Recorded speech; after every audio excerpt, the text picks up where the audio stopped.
Hey everybody, in this video I'm going to show you how to put a 2025 Volkswagen Taos into neutral.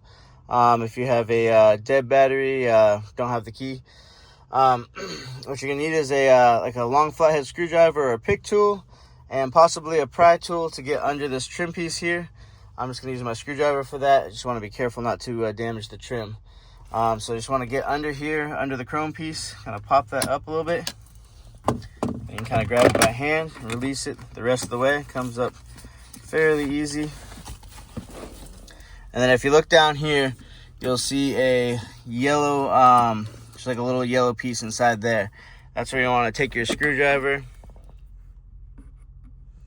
and just press down on that.